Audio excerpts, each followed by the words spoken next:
One of the most interesting parts about this mourning period has been people asking, why is it looking like Luos are personalizing Baba? Why are they mourning like it's more important to them than the rest of the people? And I'll try and explain why. You see, it's not about the political side. Luos are not mourning a politician. Luos are mourning part of their history. Growing up, it was in the calendars on the walls. Every single year there would be a calendar with Raila on them, on the walls. It is the music on the radio.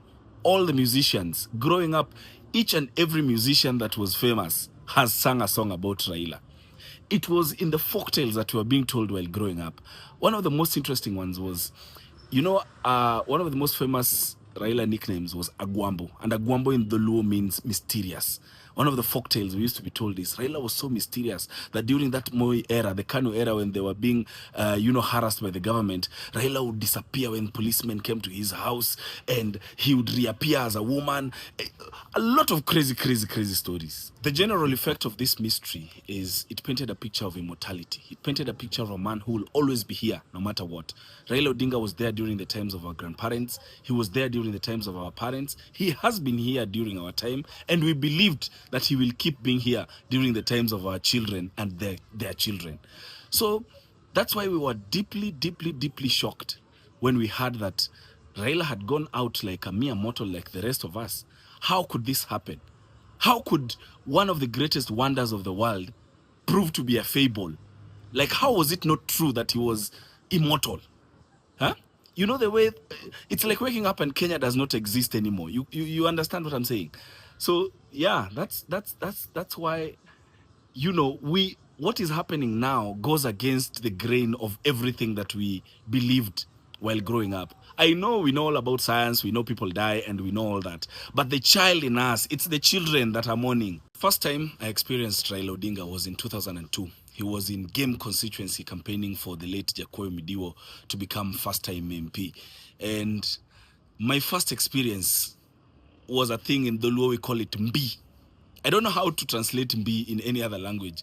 Mbi is like the aura. I don't know what to call it. You see that feeling you feel when you are in the presence of greatness.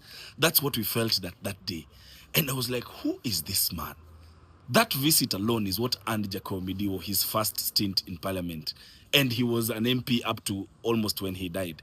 So it was a thing that as long as Jacob was on your side, the good things were on your side.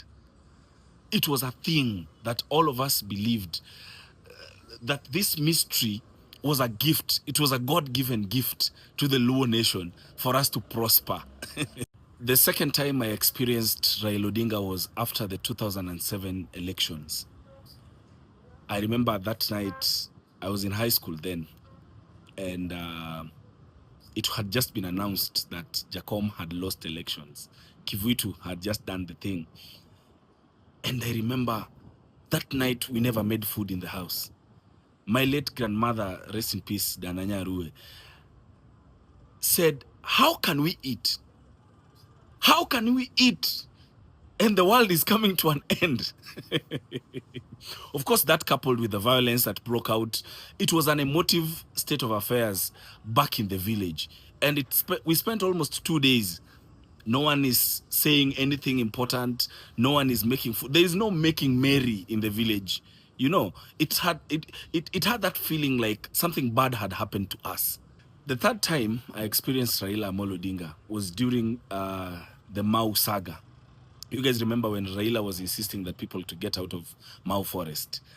And what was surprising me about that saga is this man was putting his personal political mileage at risk and annoying a whole region by asking them to get out of the forest. He stood on that hill, he insisted that this one, it is not about political mileage. I am not going to say what is politically right. I am not going to say this so that you people can vote for me. No, I'm saying what is right and I'm sticking by it. And that to me was very interesting, that even at the risk of losing, and I somehow believe that's what cost him largely his vote during that time. The fourth time I experienced Raila Odinga is when he was asking people from Maasai land to stop fragmenting, like dividing their land into smaller pieces and selling them. And to most people, it did not make sense then. In fact, it almost sounded like he was targeting a specific community. You know how politics go.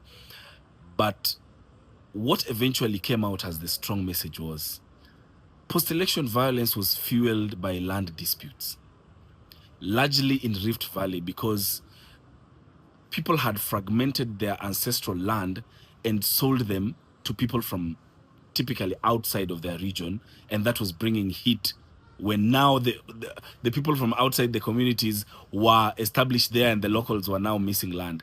Maasai people are known to be pastoralists, and herding animals in large tracts of land is their business. So this was making sense. The fifth time that I experienced Raila Amollo Odinga was during that time when he was speaking to the people of Muranga and asking them to be actively involved in the process of using their water in Nairobi and other regions.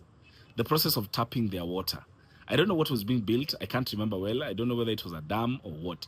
But he was telling them that if you guys are not careful, then this water is going to go to Nairobi and the locals will not benefit. And at that time, this was going against the grain because he was campaigning against what was being said by the government of the day, which was the government of the son of that soil. So then, even though he knew he had political ambitions and he would want to woo the people of that region to vote for him, he still went ahead and told them what he believed was right. This to me looked like standing for something. Needless to say, any politician that will ever have any ambitions of leadership in this country will have to study the book of Raila. But mine was not, I was not really interested in the political side. What wowed me about this man was the selflessness with which he approached the change that he wanted to bring to this country.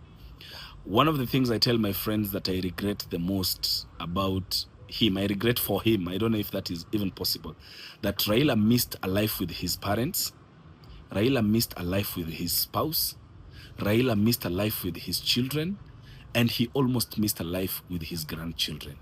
Just because during the whole of that time, he was in one way or another involved in a process that would eventually try to make this country better. That for me is what I think was